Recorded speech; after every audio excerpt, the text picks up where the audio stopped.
Mot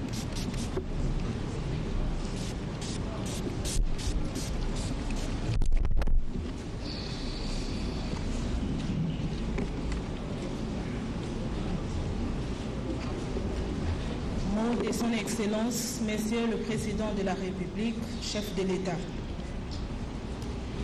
Honorable Président de l'Assemblée nationale et du Sénat,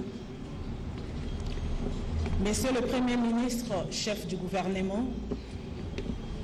honorables députés et sénateurs, Mesdames et Messieurs les membres du gouvernement de la République, honorables présidents des assemblées provinciales, Mesdames et Messieurs les membres du corps diplomatique, Mesdames et Messieurs les représentants résidents des organismes internationaux du système des Nations Unies et chefs des missions diplomatiques, Mesdames et Messieurs les directeurs provinciaux de l'administration, distingués invités en vos titres et qualités respectifs, je voudrais tout d'abord remercier la Chambre haute du Parlement pour avoir placé cet important événement sous mon patronage, signe de cohésion interinstitutionnelle. Permettez-moi de saluer cette initiative, la première depuis l'histoire politique de notre pays. Ceci démontre à suffisance la détermination des initiateurs, je cite, les honorables sénateurs, à contribuer au développement de nos entités. Pour rappel, le 28 et le 29 décembre 2020, s'était née à Kinshasa la conférence des gouverneurs sous le thème « La gouvernance des provinces dans l'environnement démocratique actuel, défis et opportunités ». Ce fut dans un contexte marqué par des crises politiques généralisées entre les gouverneurs des provinces et les assemblées provinciales. Ces crises étaient caractérisées principalement par les motions de censure ou de défiance adoptées contre les gouverneurs des provinces, les accusations d'interférence du gouvernement central notamment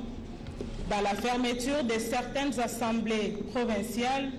et l'anéantissement des effets de certaines motions adoptées par les députés provinciaux. Aujourd'hui, près d'une année après, malgré les efforts des uns des autres, la situation ne s'est pas améliorée. L'on constate la persistance des crises politiques entre les deux institutions provinciales aux conséquences économiques et sociales fâcheuses. Cette situation fait que la majorité des provinces n'a pas encore commencé à impulser les développements à la base pour espérer réduire la pauvreté et offrir ainsi aux populations de meilleures conditions de vie. Il était donc temps que le Sénat, représentant constitutionnel des provinces, joue son rôle en apportant sa contribution dans le processus de stabilisation des institutions, gouverneurs de province, assemblée provinciale, et servir, comme le président du Sénat l'a dit dans son mot, le bouclier de l'équilibre territorial de notre pays et le principal artisan de la restauration de la confiance entre le pouvoir central, les provinces, les entités territoriales décentralisées, le Parlement et les citoyens. En plus de la conférence des gouverneurs qui favorise d'une part la concertation au niveau de l'exécutif entre le pouvoir central et les provinces, il existe d'autre part au niveau législatif le Sénat, je n'en doute pas, seul capable de mettre en place un autre cadre de dialogue, de concertation et de collaboration dans le cadre de sa mission de représentation de province. Aussi, la loi portant principes fondamentaux relatifs à la libre administration de province, en son article 61, alinéa 1er, institue la faculté pour le Sénat de consulter, s'il est ché, les présidents des assemblées provinciales, et c'est dans ces contextes donc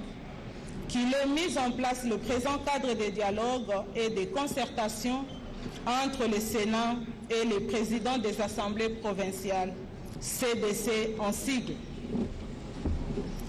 Honorable président de l'Assemblée provinciale et du Sénat, distingués invités en vos titres et qualités respectifs, au travers de ces cadres de dialogue et de concertation mis en place, le mérite reviendrait donc à cette législature du Sénat d'avoir formalisé et donné un contenu concret à cette mission constitutionnelle spécifique du Sénat de représentation de province, en contribuant notamment au fonctionnement efficace et efficient des assemblées provinciales, au renforcement de la collaboration entre le pouvoir central et les provinces, ainsi qu'au développement socio-économique de provinces et des entités territoriales décentralisées. En vous témoignant du plein engagement et de la volonté du Sénat à marcher main dans la main avec le président des assemblées provinciales vers la nouvelle ambition en matière de décentralisation que nous allons commencer à construire dès aujourd'hui, je souhaite à tous un bon congrès et déclare ouvert ces assises. Je vous remercie.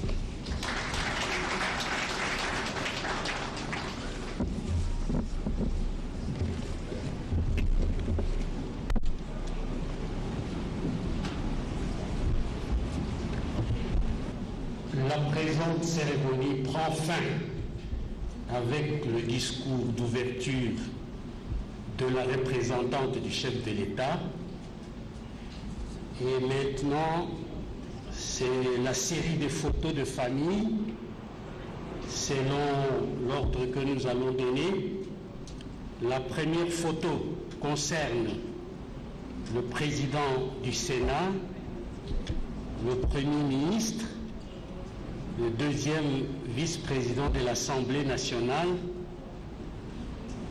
la représentante du chef de l'État, la représentante du PNUD et les présidents des assemblées provinciales. Voilà, donc Mathieu Modibango, en quelques lignes, qu'est-ce qui s'est donc passé ici à Béatrice Hôtel alors que la cérémonie s'est terminée? Ya solo komisika ngala ya bokangi photo ya mabota katikati na bato baso batangi kombo kasto kundira na mwalo mbango minute moke disikule ya yambo ute kolobama ezalaki bongo ya motalisi elongi ya mboko maboba kambi ya mululu moye mpona kotalisa ete ezali mbala yambo okati ekola biso Congo démocratique baili babongisi mibeko kosangana boye na bakambi ya assemblée provinciale ya bituka ya biso tukumbali na motoba mpona kokembisa bobembani okati ya bango osima ezalaki mokambi ya assemblée provinciale ya Luala baona azali mokolo ya mbotama koleka bango banso mpe azwaki maloba atalisi ete atombeli elonga mpe okati ya bokutani bwa bango motalisi elongi ya PNUD ona apesi maboko po ete misala memisalema na lolenge ya malamu mpenza mpo nzala na misolo ye mpe azanga te kokumisa masolo maye atalisi ete eza mpenza na litomba linene ya bokembisi bobembani bona mokambi ya bilo babongisi mibeko Modeste Bahati Lukwebo azwi maloba apesi mato na mokambi ekolo Félix Antoine Tshisekedi Tshilombo oyo kosala maso po ete misala miyemizwa mpenza elonga yango na ndenge elongo bani atalisi ete ezali mpona bokembisi bomoko bolingo mpe libota lioko katikati na babongisi mibeko elongo na bakambi ba assemblée provinciale ya ekolo ya biso Congo démocratique basala mosala elongo mpona memi botombwami kobanda ya quartier ya commune ya engumba mpona nini te ezala kati ya baterritoire secteur groupement bipai na bipai biembongo wana esengeli komonisama mpe bazwaki miniti yoko ya kimia kokanisa lisusu mokambi ya assemblée provinciale ya Okatanga oyo atika biso eleki mwa mikolo na komba Gabriel Kyungu wa kumwanza motali selongi ya tata mokonzi ekolo kata mululu moza ministre mokampene na tata mokonzi ekolo mama Nana Manwani na atumisi ministre miepe ana kombo ya mokambi ekolo alobiete atombeli bango elonga okati ya masolomo ya kosala pe afungoli kita mikolo mine mais mikopesa biano bilongo bani po ete bakeli mibeko babituka batambola engebene na bakambi babituka betobenga ba gouverneur balandi babango po ete bituka yoko na yoko ezo botombo bango na mopepe mwakimia edital. Mathieu Modibango, merci pour ces explications Lingala. Godé Kabundi, Troisième photo. Twasakile wetu edityala katala tulibika tushadikila bawetu bwase twatukuchibombongo kwa ebi byonso bikala bilongo lo bwa tukuja lelo muvombo akumana mushindo wa kusangisha buwetu bobumwa ni bwena muntu pankachi pa bakulumpa bampesa ni mabala ni balomboji ba bichima mwenda wa bukalenga wa province anyibena assemblée provinciale nanko byonso ebi bivombo akumana mushindo wa kujadika bwase bilibikengela muma province 11 ma territoire bimona mushindo wa kuya kumpala mpikala jumvana jikala koko ni buwetu bamu mushindo wa kwakula kuji Modeste Bahati Lukwebu mfumu mulomboji wansangelo abukulumpa bampesa ni mabala umvuishi patoko bwase jumvana jijimpa dijilela malo abunyi ndijikebaka bidintungunu kilumwaka na wa misoko mbwa ditumira Congo Democratique dimona makuya kumpala ni Modeste Bahati Lukwebu mwanga tajiyi walombi munitu umwepele chana nchikeleketa wakumona mwakuvuluka muumwa wa balomboji ba assemblée provinciale Gabriel Kyungu wakumwanza okaji mushiangana ni buloba bima nyikulu wakumona mushindu wa kujadika lufu lwenda luvuyimweka lufu buumwa wa ku aba vika la balombola assemblée provinciale nanku fashisha balu kwakula kuji men udumwika la pabuipi ni mfumo wajitunga washadi kipenda bwase muji mwe ujumuimi mwaka na menemena bwakwikala bisangli bya mushindo bwe bikala byenzeka bijibimpa ku chikondo ni chikondo chons na nkuki balkai bajiki wetu Edi Chalakatala. Merci Godé Kabundi. Nous avons ici le sénateur Guéringbo qui est donc présent à cette cérémonie. Est-ce que, honorable, qu'est-ce que l'on peut attendre concrètement de ces travaux? Bon, ce qu'il faut noter d'abord que nous avons tenu à jouer notre rôle constitutionnel en tant que représentant de province. Et comme dans plusieurs provinces, il se pose trop de problèmes, beaucoup de crises au niveau de province, nous pensons apporter notre touche pour que solution soit trouvée à des antagonismes que nous remarquons dans plusieurs provinces. Donc c'est à cela que nous allons nous atteler pour que désormais les crises politiques cessent dans les provinces. Mais si les crises politiques s'observent entre gouverneurs et assemblées provinciales, mais il y a aussi des crises intra-assemblées provinciales. Vous entendrez parler très souvent des présidents des assemblées qui ont été destitués pour un clic ou un clac. Comment tout ça, pensez-vous que ça va être réglé avec la présence seulement des présidents des assemblées provinciales à Kinshasa? Effectivement, c'est l'exemple le plus patent, c'est au niveau de l'Équateur, où vous avez ces bicéphalismes. Nous allons mettre à profit notre rang pour que ce genre de crise puisse trouver solution. Et je crois que cette première séance nous amène ces questions-là et ça nous permettra de considérer comme un cas d'école et que prochainement ces genres de crise puissent cesser. Mais nous vous rassurons que nous ferons un effort pour résoudre cette question. Mais honorable, peut-être une toute dernière question. Est-ce que ce ne sont pas les sénateurs? Parce que les sénateurs sont sortis de cette assemblée provinciale. Il a 2 ou 3 députés provinciaux qui lui ont donné confiance. Et que ce n'est pas depuis Kinshasa que ces troubles sont organisés en province. Cela peut être vrai sans preuve, mais nous voulons effectivement que les députés provinciaux sachent que c'est à partir d'eux que nous sommes des sénateurs et que le groupe des sénateurs au niveau de Kinshasa puisse renforcer leur situation afin que des crises disparaissent au niveau de la province. Nous allons éviter que ce soit l'un ou l'autre sénateur puisse entrer en contact avec les provinces pour créer ce genre de crise si cela est le cas. Maintenant, il faut que ce soit tous les 4 parce que chaque province a 4 sénateurs. Il faut que désormais, d'une même voix, les 4 sénateurs puissent s'intéresser à leurs provinces respectives. Merci honorable pour ces informations sur ce qui est attendu de ce cadre de dialogue et de concertation entre Sénat et Assemblée provinciale, représentés ici par leurs présidents respectifs. Il y en a 26 au total et quelques autres experts qui vont se réunir pendant près de 4 jours pour aboutir à des solutions qui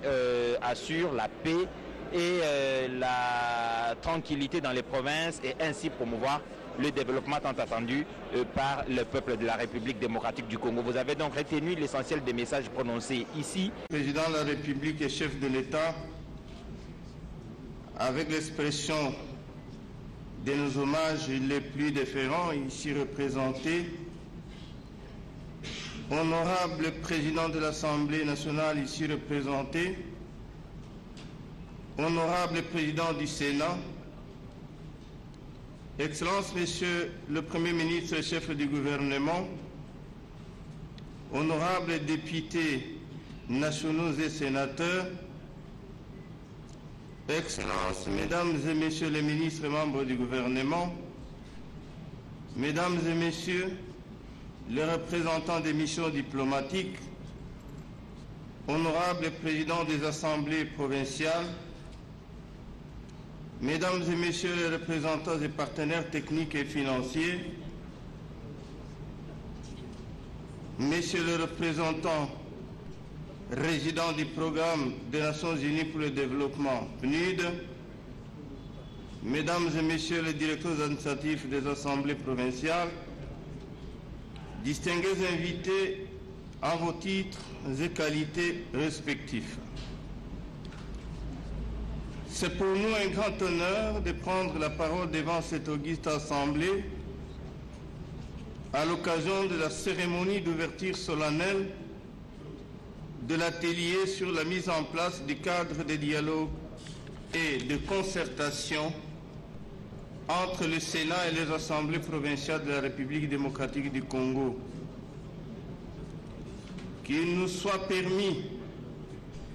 de rendre nos hommages les plus déférents, Son Excellence, Monsieur le Président de la République et chef de l'État,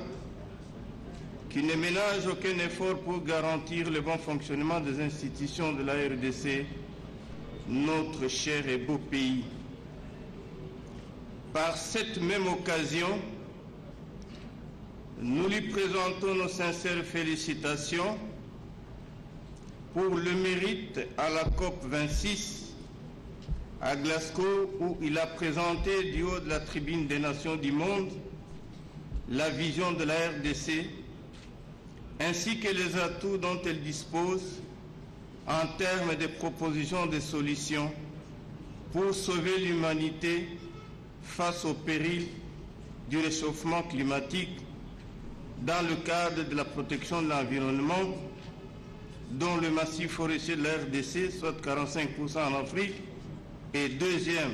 après l'Amazonie, soit soutenu par la planète tout entière.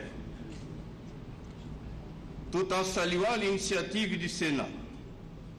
de mettre en place le cadre de dialogue et de concertation entre les assemblées provinciales et la Chambre haute du Parlement, qui consacre le renforcement d'un État uni, fortement décentralisé, en vue de garantir son fonctionnement efficient et consolider la dynamique de collaboration des institutions politiques. Les honorables présidents des assemblées provinciales ici présents prendront l'engagement de faire de ce cadre un champ de travail à léguer pérennement aux législatures à venir. Nous souhaitons qu'en notre qualité de législateurs, nous proposerons certains amendements des lois pour rendre la gouvernance politique plus limpide qu'avant. Nos remerciements s'adressent au programme des Nations Unies pour le développement qui a accepté non seulement de financer cet atelier, mais aussi de mettre à profit le capital humain pour assurer le renforcement des capacités des participants qui y sont conviés. Certes, il n'est un secret pour personne que les assemblées provinciales font face aux multiples défis. Pour ce faire, la mise en place de ce cadre de dialogue et de concertation entre le Sénat et elle est l'un des maillons dans le processus de dénouement des goulots d'étranglement, voulais-je dire, à la base de ces conflits. C'est pour cette raison que nous souhaiterions l'effectivité de ce cadre de dialogue et de concertation pour l'aboutissement à la résolution des problèmes qui hantent nos provinces. Le cas le plus récent, c'est celui de l'Équateur, et il en dit mot. Excellence, Monsieur le Président de la République, chef de l'État, ici représenté, Honorable Président de l'Assemblée nationale, ici représenté, Honorable Président du Sénat, Excellence, Monsieur le Premier ministre, chef du gouvernement, distingués invités en vos titres et qualités respectifs, pour clore notre propos, nous souhaitons plein succès à ces assises. Que vivent les 26 assemblées provinciales de la République démocratique du Congo, que vive la République démocratique du Congo. Pour les présidents des assemblées provinciales, Honorable Kamouni Louis, doyen. Fête à Kinshasa, le 15 novembre 2021. Je vous remercie.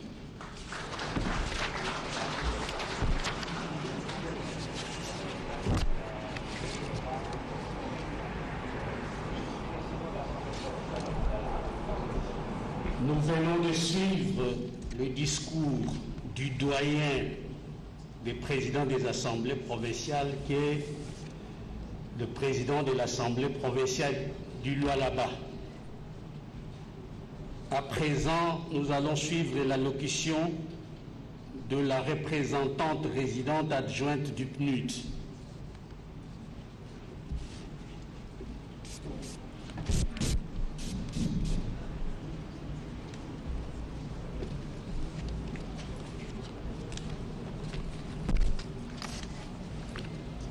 Excellence, Monsieur le Président de la République, chef de l'État, ici représenté, Honorable Président de l'Assemblée nationale, ici représenté, Honorable Président du Sénat, Excellence, Monsieur le Premier ministre, chef du gouvernement, honorables députés nationaux et sénateurs, Mesdames et Messieurs les ambassadeurs et chefs du corps diplomatique, distingués invités en vos rangs et titres distinctifs,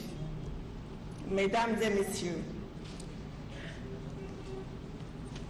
c'est un plaisir pour moi de prendre la parole à l'occasion de cette importante cérémonie d'ouverture des travaux qui marquent la mise en place d'un cadre de dialogue et de concertation entre le Sénat et les présidents des assemblées provinciales. Avant toute chose, je saisis cette occasion pour saluer la présence en ce lieu des hautes personnalités de ces deux chambres du Parlement. Je voudrais également faire part de la gratitude du Programme des Nations Unies pour le développement pour la confiance placée en cette institution pour accompagner le Sénat dans la mise en œuvre de son programme de réforme.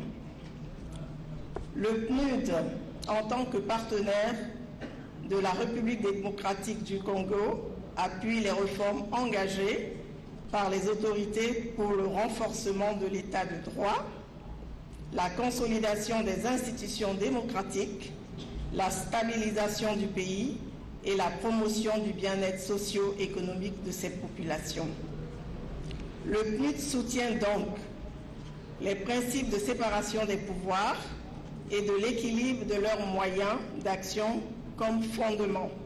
de l'édification d'institutions stables, démocratiques et capables de répondre aux attentes des citoyens. Les parlementaires nationaux et les principaux et provinciaux exercent des fonctions très importantes d'élaboration des lois et de contrôle de l'action gouvernementale. Il est attendu d'eux qu'ils mettent à profit ces fonctions pour faciliter la mise en œuvre des objectifs du développement durable, impulser les solutions innovantes de développement et promouvoir le bien-être des populations. C'est sur cette base, sur cette vision engagée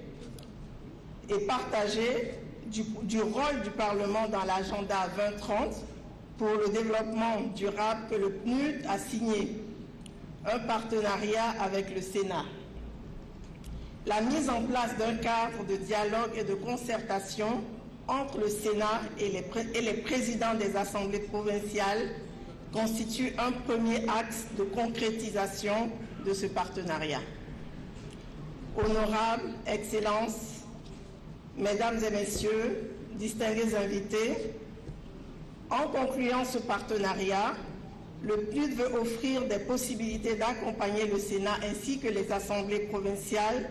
dans le renforcement des capacités nécessaires afin de jouer leur rôle de catalyseur de développement à la base. En effet, les différents défis de la décentralisation en RDC et l'instabilité des institutions provinciales se sont exacerbés, entre autres par l'absence d'un tel cadre permanent de dialogue et de concertation. Une fois de plus, ce mécanisme de dialogue interinstitutionnel devrait permettre, d'une part, de renforcer les liens entre le Sénat et les provinces, de contribuer au fonctionnement harmonieux des institutions et d'autre part, de rendre le Sénat plus efficace dans l'accompagnement du processus de décentralisation. De nombreuses opportunités existent pour faciliter l'atteinte de ces objectifs, entre autres la volonté politique, forte en faveur de réformes institutionnelles jugées essentielles, le narratif conjoint sur le rôle essentiel de la décentralisation dans le renforcement de la démocratie, la promotion du développement socio-économique et à la base et la reconnaissance de la place de ces institutions efficaces, responsables et durables pour répondre aux besoins fondamentaux de la population. Honorables, Excellences, Mesdames et Messieurs, distingués invités, avant de clore mon propos, je voudrais exprimer le vœu que ces travaux constituent les prémices d'une réflexion plus approfondie sur le renforcement et la pérennisation des mécanismes de dialogue interinstitutionnel entre les différents segments de l'État. Je réitère la volonté du Programme des Nations Unies pour le développement d'accompagner les efforts de la RDC pour bâtir une société plus stable, démocratique et prospère. Permettez-moi enfin de vous souhaiter plein succès dans la conduite de vos travaux. Je vous remercie.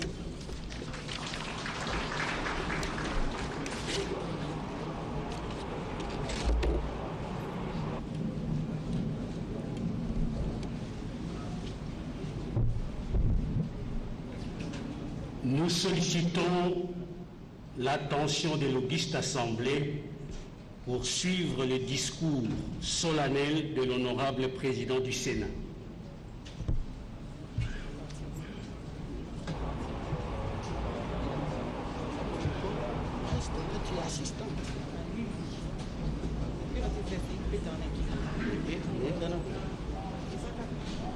Excellence,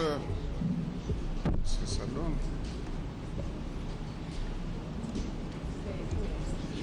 Ça donne.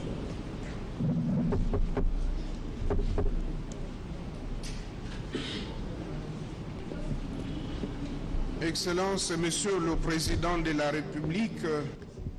chef de l'État, avec nos hommages les plus déférents,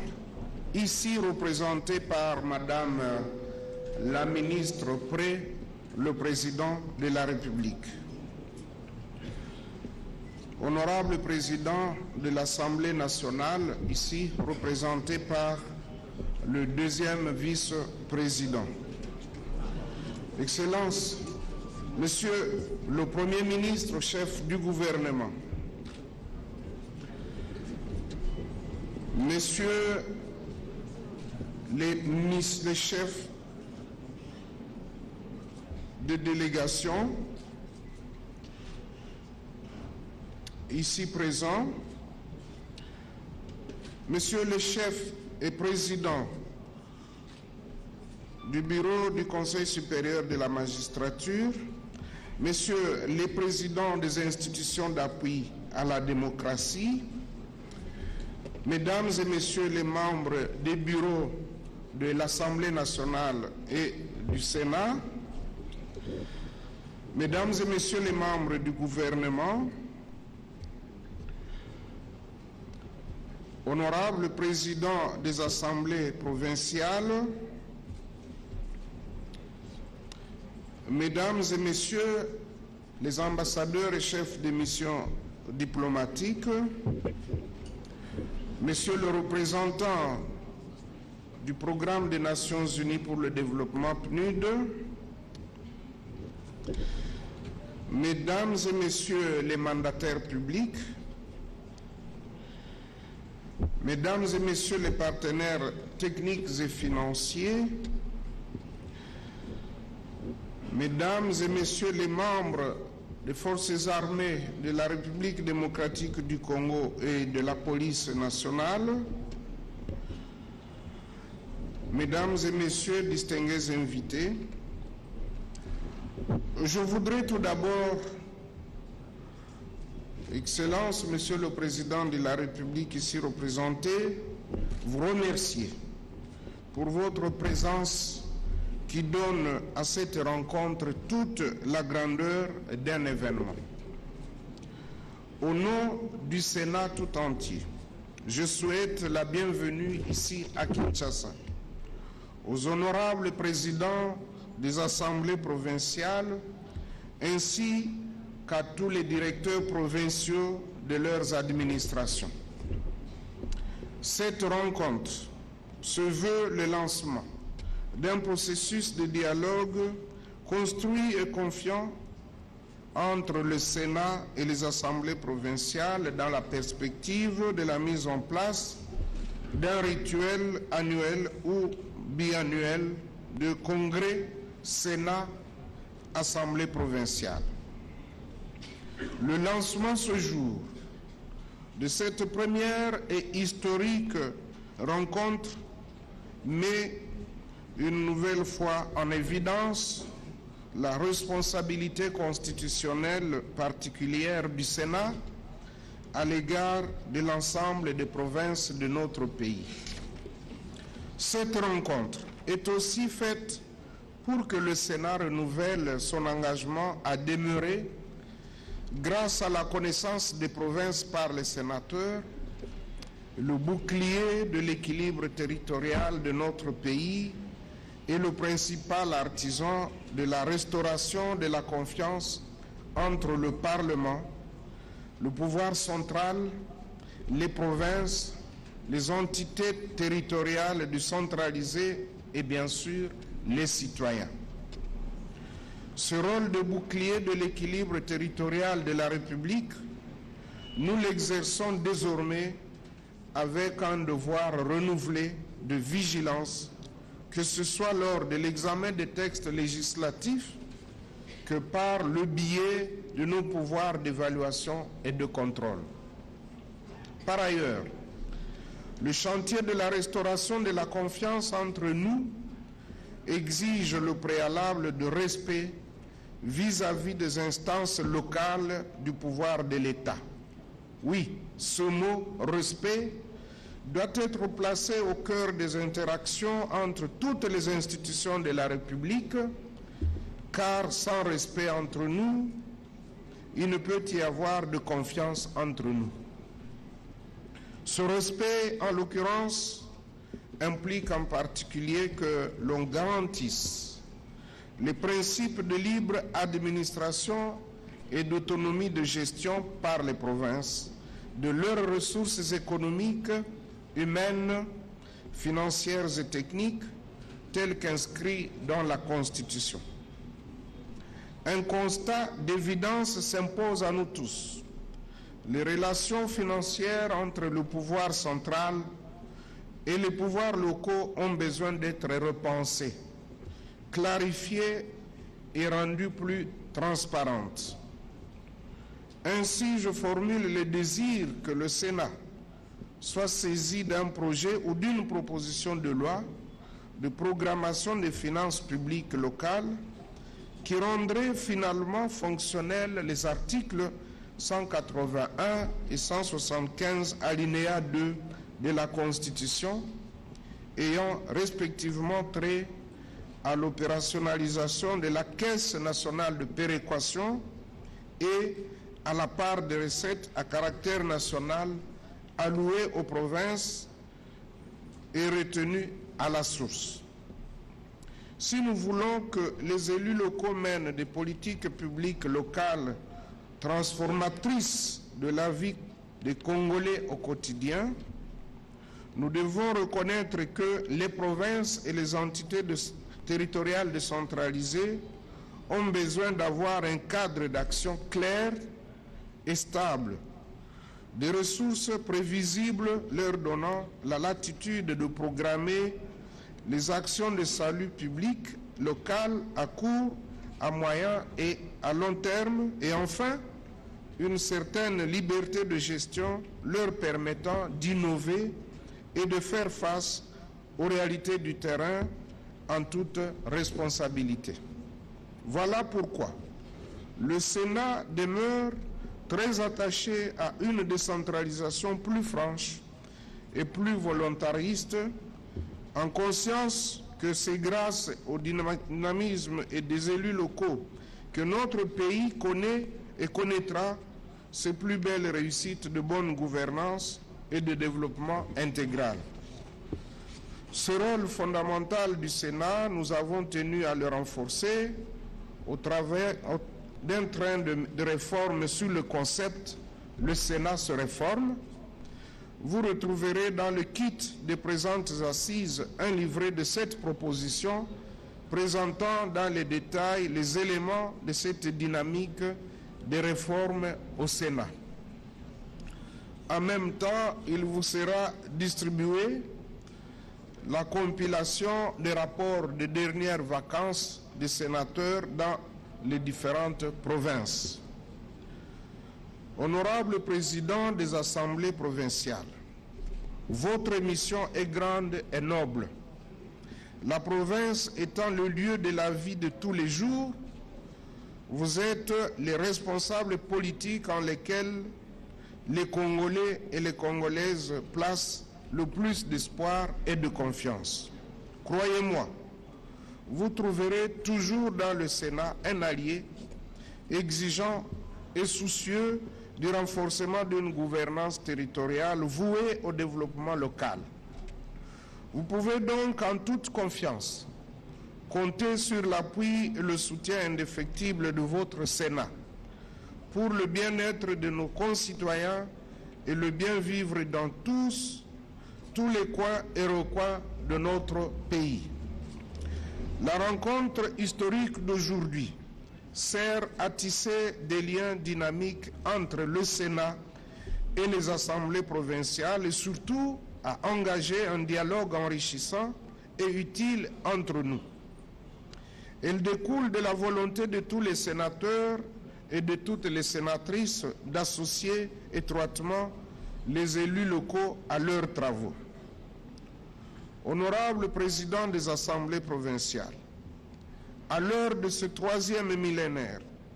où les progrès de la science et de la technologie sont à la fois rapides et vertigineux, notamment